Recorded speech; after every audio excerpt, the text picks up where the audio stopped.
Warning: you are about to enter a story that, because of its graphic nature and origins, may not be appropriate for younger viewers or those with faint of heart or timid dispositions. Parental guidance may apply. Well, hello there and welcome back to another fun day here on I'm Kinda Sketchy on YouTube.com. Please mash all those buttons and share it with all your gorgeous friends out there. Okay, so today we are drawing Medusa. That's right, the ancient Greek Gorgon sister, and surprisingly a symbol for what was meant to ward off greater evils. It's called an atropiec symbol. I believe that's how you pronounce it. Consider that to be the lesser of two evils, as it were. Her evil was actually said to be able to ward against other greater powers that be. And I guess I can see that, as her gaze can turn almost anything into stone. So there is that, I guess. The ancient sources, Homer, who wrote Iliad and the Odyssey, and others, or the 8th century BC poet named Hesiod, or the 5th century lyricist Pindar, all painted a diverse image of the fabled Gorgon sister. In Hesiod's Theagony, she was one of 3 sisters born to Keto and Porcus, who were both Greek sea gods.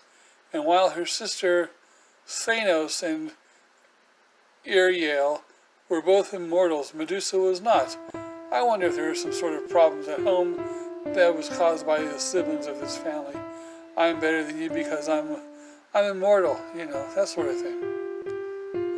Her best known story was when she battled Perseus, and he killed her with a harpe, or an adamantine sword, and chopped her head off. This violent act actually birthed her children, the Pegasus and the giant Chrysaor.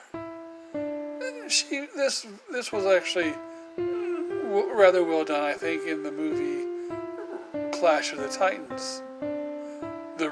The remake was good too, but the original stop motion was pretty good. That's what I always turn to.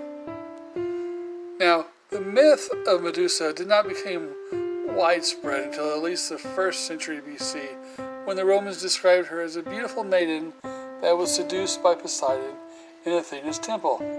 This atrocity caused the wrath of Athena to turn the mortal Medusa's hair into a head full of snakes.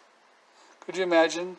There you are, a young woman, probably just a teenager or younger, considering the fact that people got married a lot younger at times in history and started families far earlier than we do today.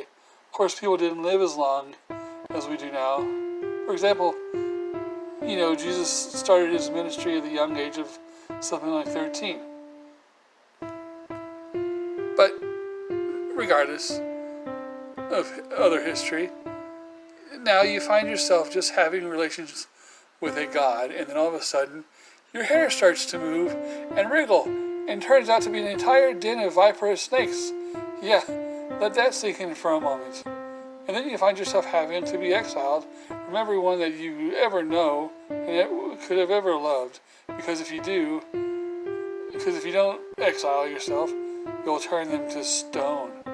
Mom, Dad, your best friend Glenn. Then all kinds of warriors trying to prove their mettle come after you to kill you, so that they can prove that they are the mightiest warriors in the land. Talk about a bum rap, right?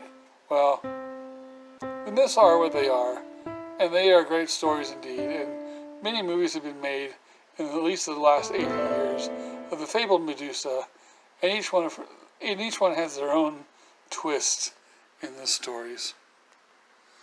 Now, I know these stories sound crazy and out there and so far-fetched, but they were actually considered the accounts of ancient history for the Greeks and other peoples of the day.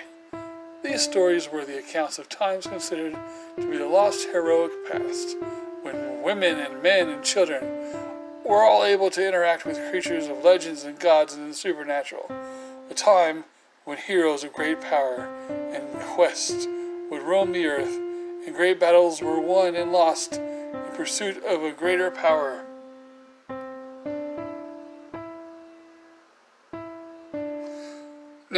As a side note, not having anything to do with the myth, but everything to do with the technique of this particular piece, is the issue of what I call scaling. As you can see, I love me some scales and chainmail and leaves and trees and stuff. Yes, it's monotonous, time-consuming, repetitive, not so easy on the hand either. A nightmare if you ever have arthritis, but it does make for some gorgeous effects. So I don't know if any of you have ever used scaling on your pictures before, or whatever you want to call it, but the process of making scales or leaves or little tiny loops, chainmail, things like that. But it's fun. I mean, it does its purpose, but it's also very time consuming. But there's some people who want it to be done quick, and maybe there's a shortcut to it, some click and paste sort of things. But mine's genuine. You know, I do it all myself in shop. You know, it's all here, as you can see. And this body did take about 2 hours. Actually, it took about 4 hours, because the first time I did it, for some reason it didn't save. So I had to go back and redo the entire thing. But hey, you know, it's all part of the game, right? It's all part of being an artist and drawing a really awesome picture. At least I think it's pretty cool. I'm pretty happy with the way it turned out. And that about brings us up to the last of this video. Yes, this is the end. This is the conclusion. This is the end of the road.